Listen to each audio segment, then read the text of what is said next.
नमस्कार, स्वागत आहे आजच्या व्हिडिओमध्ये. तर आज काय बोलायचंय आपण? तर आज आपण बोलणार आहे फेशियल हेअर रिमूव्हल. तर खूप सारे प्रकार आहेत फेशियल रिमूव्हल मध्ये. म्हणजे तुम्ही रेझर पण यूज करू शकता, वॅक्सिंग यूज करू शकता, थ्रेडिंग यूज करू शकता, and bleach, skin hair removal, treatment, laser treatment. Okay. तर मोस्ट अफोर्डेबल आणि most I feel comfortable thing is for me is razor. तर याआधी मी वॅक्सिंग करायचे आणि थ्रेडिंग पण, म्हणजे वॅक्स जर निघत नसेल तर थ्रेडिंग पण करायची. आयब्रोज मी कायम पार्लरमध्ये जाऊन करते बिकॉज आयब्रोज बरोबर नो चिडछाट. तर द थिंग इज, मी ना आधी वॅक्सिंग करायचे. मग मला असं कळालं की वॅक्सिंग मध्ये अशी स्किन खेचली जाते जास्त, आणि त्याच्यामुळं एजिंग तुमचं जास्त दिसतं. थोडा टाइम नंतर रिंकल्स, चेहऱ्यावरच्या सुरकुत्या खूप जास्त पडतात. सो म्हणून मी वॅक्सिंग वरून मी रेझरला शिफ्ट झाले. तर रेझर का? फर्स्ट ऑफ ऑल, असं लोकांना वाटतं, मोस्टली मुलींना, म्हणजे मला पण असं आधी वाटायचं की रेझर यूज केलं तर परत जास्त दाट केस आले तर मग ते चांगलं नाही दिसत ना, म्हणून. बट मी रेझर ऑलमोस्ट 1 ते 2 वर्ष यूज करते आणि मला ते खूप जरा बरं वाटतं. आणि ब्लीच पण करू शकता, बट ब्लीच मध्ये कसं होतं, ब्लीच ही अशी प्रोसेस आहे ज्याच्यामध्ये तुमचे केस आहेत ना ते गोल्डन कलरचे होतात. म्हणजे तुमची स्किन आणि ते, म्हणजे तुमच्या चेहऱ्यावर केस राहतात पण ते तुमच्या स्किन टोन मध्ये मिक्स होतात, मग ते दिसत नाहीत. मग रेझर किंवा तुम्हाला आता जर जास्त कम्फर्टेबल वॅक्सिंग असेल तर मी काय त्याच्यावर बोलू नाही शकत. पण वॅक्सिंग मध्ये दुखतं खूप, ओढलं जातं, हिथं खूप ओढलं जातं, ते मला नाही पटत. सो म्हणून मी रेझर यूज करते. अगेन आय एम सेईंग की तुम्हाला जे कम्फर्टेबल वाटतं तेच करा. बट वॅक्सिंग कसं करायचं त्याच्याबद्दल आपण आज बोलणार आहोत. तर waxing, sorry sorry, the thing is, razor आहे माझ्याकडं. तर हे रेझर ना असं आहे बघा, हे जे तुम्हाला इथं लाईन लाईन दिसतेत का, हे असे लाईन प्लेन नाही आहे रेझर, लाईन लाईन आहे. त्याच्यामुळे काय होतं, तुम्हाला कट पडण्याचे चान्सेस खूप कमी असतात. रेझर पण खूप सारे मिळतात. या आधी ना मी प्लेन वाले यूज करायचे, पण ते ना मला 2-3 वेळा कट झालं, मग मी ते टाकून दिलं. हे वाले आहेत ना, इथं असं लाईन लाईन आहेत, ते बघा, हे जे दिसत आहेत का लाईन लाईन, त्याच्यामुळे कट लागण्याचे चान्सेस खूप कमी असतात. रादर मला आतापर्यंत टचवूड नाही लागले, कट नाही झाले. तर before doing anything, first always and always remember, razor clean करा व्यवस्थित. बिकॉज तुम्ही आहे तसंच रेझर यूज केलं ना, मध्ये तुमच्या स्किनवर घासलं जातं, मग त्याच्यामुळे पिंपल्सचे चान्सेस जास्त असतात. म्हणून अवॉइड इट. आणि पहिला तुमच्याकडे सॅनिटायझर असेल तर वेल अँड गुड, नसेल तर आपलं नॉर्मल फेस वॉश और हँड वॉश यूज करा. थोडंसं घासा आणि त्याला उन्हात सुकू द्या थोडंसं, म्हणजे असं उन्हात असंच ठेवा, नाही तर त्याच्यावर परत धुळी पडली तर तेच होणार. मग वे बिफोर दॅट, फर्स्ट, आता मी चेहऱ्याला काहीच नाही लावले, काहीच म्हणजे काहीच नाही लावले, मी फक्त लिपस्टिक लावली. बिकॉज मला असं असतं की मेकअप नाही केला तरी चालतं, बट लिपस्टिक लावले की तुमचा लुक असा होतं चेंज. मग मी लिपस्टिक आणि मी टिकली लावली, बिकॉज टिकली is for most important for me. Okay. So hairstyle झाले, मी चेहरा वॉश करून आले, जस्ट फेस वॉश करून आले. सो पहिला फेस वॉश करून या, देन रेझर क्लीन करा व्यवस्थित. Have some tissue paper. आता आपल्याला सॉरी, रेझर यूज करण्यासाठी काय लागणार आहे, तर ॲलोवेरा जेल. आता हे माझ्याकडं आयुस्टारचं 99% ॲलोवेरा मॉइश्चरायझर जेल आहे. मग तुम्ही कुठलं पण ॲलोवेरा घ्या, या पतंजलीचं घ्या, डझंट मॅटर, ॲलोवेरा घ्या. ॲलोवेरा जेल नसेल तर तुम्ही नारळ तेल, खोबरेल तेल पण वापरलात तरी काही प्रॉब्लेम नाहीये. माय पॉइंट इज, ॲलोवेरा जेल का यूज करायचं और का ऑइल यूज करायचं, म्हणजे तुमचं रेझर आहे हे खूप स्मूथली ग्लाइड होतं.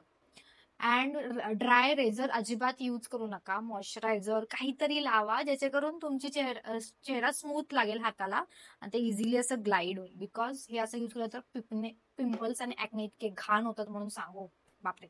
सो पॉइंट, रेझर चांगला यूज केला, फेस वॉश केला, आता ॲलोवेरा. आता ह्याच्यामध्ये हा एरिया आहे आपला, हा एरिया आहे आणि हा एरिया आहे. ओके.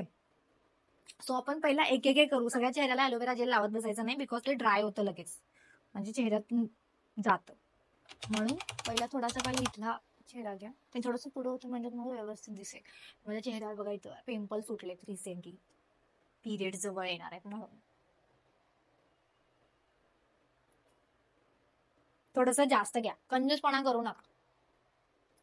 आता बघा, हा आणि हा तुम्हाला दिसतोय का फरक, बिकॉज ॲलोवेरा जेल शाईन नाही होणार. टिश्यू पण घेतलाय. आता काय करायचंय, एक हात असा सिक्युअर करायचा, असं टाईट पकडायचा आहे, अँड देन जेंटली असं खाली. अगं हे दिसत आहेत का मग hairs, facial hairs?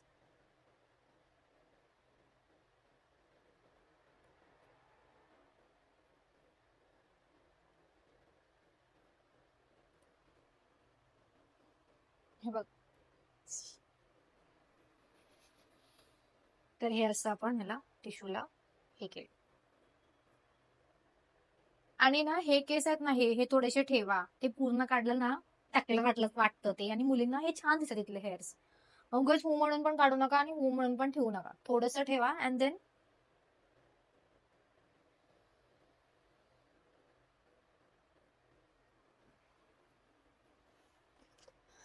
Will have this part.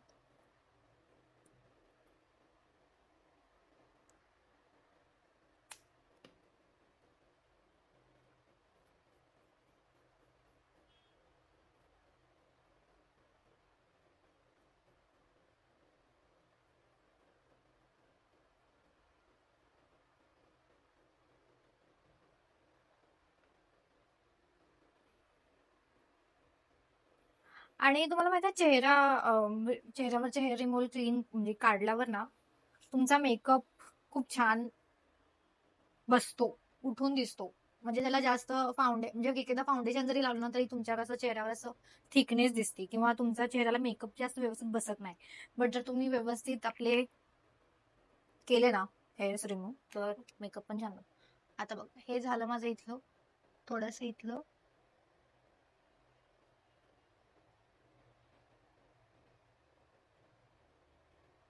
आता इथं नसतात मोस्टली, बट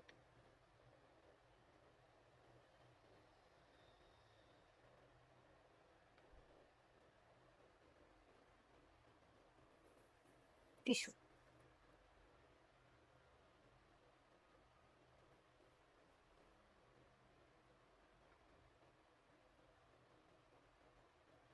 त्याच्यामुळे काय होतं, तुमच्या चेहऱ्यावरची डेड स्किन निघून जाते.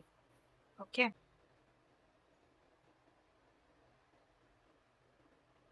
फोरहेड आणि हातामधला पार्ट जो निघणार आहे ऑटोमॅटिकली निघेल.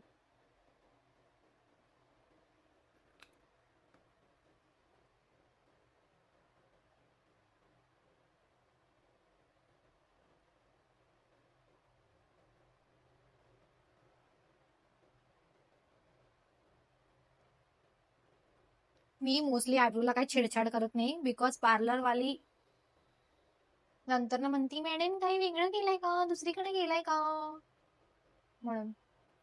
आणि माझी एकच आहे जिच्याकडे मी आयब्रोज करायला जाते, बिकॉज पार्लरवाली जर आयब्रो साठी चेंज झाले ना, मग तुमचे परत आयब्रो बिघडतात. सी, आता मोस्ट इम्पॉर्टंट, तुम्ही जरी आयब्रो नाही केला किंवा हे जरी नाही केला ना, तरी हा एरिया खूप चांगल्या प्रकारे क्लीन करा. त्याच्यामुळे ना तुमचे आयब्रोज उठून दिसतात. So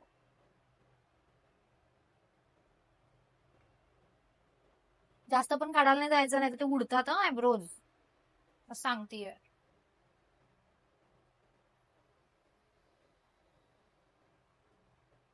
okay done. नाही उडालेत ना? फाईन. ओके. आता आता हे झालं. आता मी अजून एक सांगते. हा जो एरिया ना, हा जो एरिया इथलं पण काढावे लागतात. आणि मी ना अप्पर लिप साठी आधी माझं मी थ्रेडिंग करायचे. या पायात दोरा पकडून मी अशी करायचे, पण ते ना दुखतं थोडस. हळूहळू आता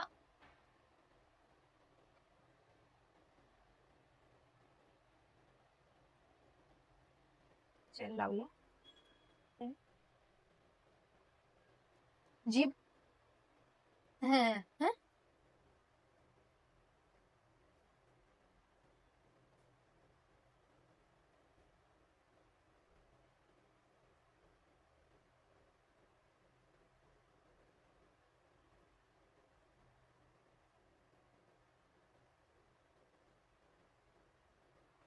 आणि खूप जास्त पण नाही फिरवायचं, 1-2 वेळाच फिरवायचं.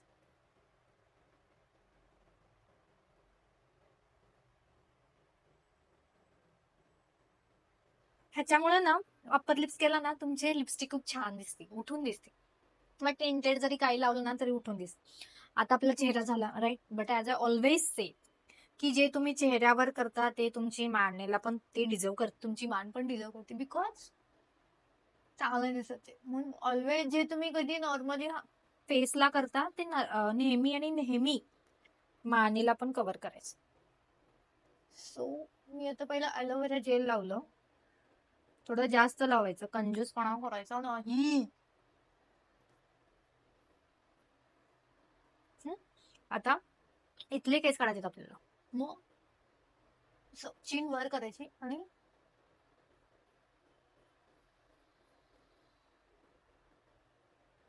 45 डिग्रीज ठेवायचं असं.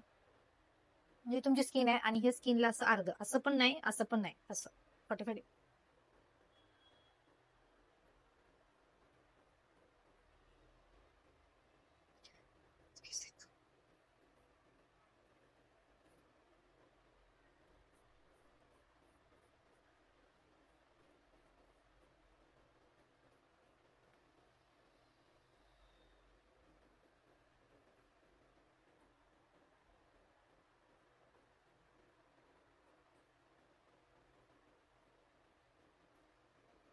आपण आता परत चेहरा एकदा वॉश करून यायचा. ओके, पहिला वॉश करून या आपण चेहरा. तर मी आता चेहरा धुवून आली आहे, तर आपण आता पहिला हे काढू आपले जे आता आपण चेहरा धुतलाय तर सुकला पण आहे. चेहरा धुताना खूप जास्त असं पाणीवर असं राब राब राब करायचं नाही आहे, एकदम स्मूथली चेहऱ्यावर असं पाणी मारायचं. आईस असेल तर आईस लावा, इफ तुम्हाला जर थोडंसं गार वाटत असेल, बिकॉज कधी कधी काय होतं चेहऱ्यावर इचिंग होती म्हणून आईस लावायचं. आता त्याच्यानंतर ना आपण लावणार आहे मॉइश्चरायझर लॅक्मेचं पीच मिल्कचं.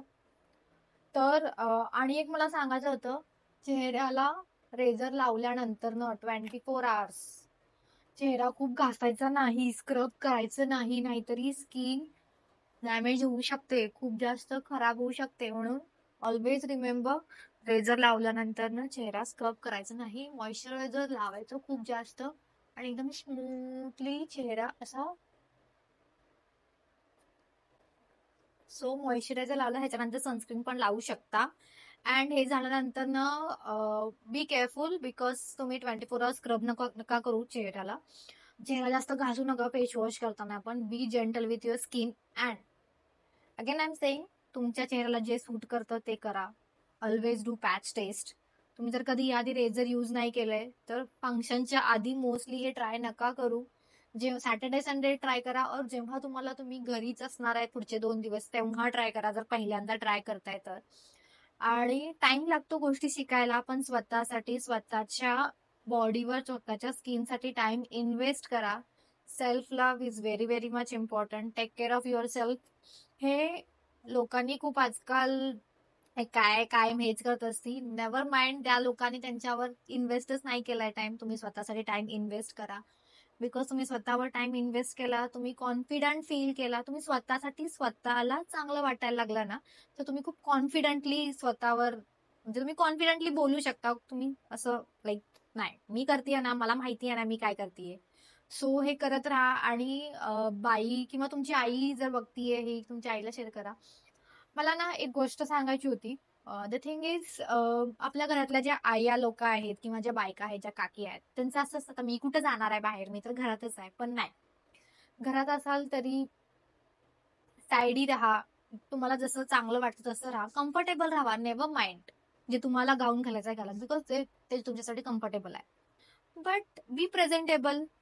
हा मला छान वाटत आहे, मला हे कम्फर्टेबल वाटत आहे. बिकॉज आय थिंक की बायकांना, आपल्या आया लोक स्वतःवर खूप रेअरली काही गोष्टी ट्राय करतात, किंवा असं नाही ठीक आहे ना, झालंय ना आमचं, आता कशाला पाहिजे. बट नाही, त्यांना सांगा की स्वतःसाठी टाइम काढत जा मम्मी, स्वतःसाठी टाइम काढत जा काकी. बिकॉज तू खुश राहिलीस, आतून खुश राहिलीस की सगळं तुझ्या चेहऱ्यावर पण तो एकदम असा ग्लो येईल. So that's it. बघा तुम्हाला कसं वाटतंय razor. Be careful about it, that's the only one I wanted to say. And other thing is, razor buy करताना त्याचे जे सिम्पल ग्लाइड असेल तसा यूज नका करू. असं थोडंसं झिगझॅग असेल ना, ते वाला ट्राय करा, म्हणजे तुम्हाला कट लागण्याचे चान्सेस खूप कमी असतात. So that's it for me. Stay tune. Thank you इथपर्यंत व्हिडिओ बघितला. Stay hit, share, like, share, subscribe and bye bye. Radhe Radhe.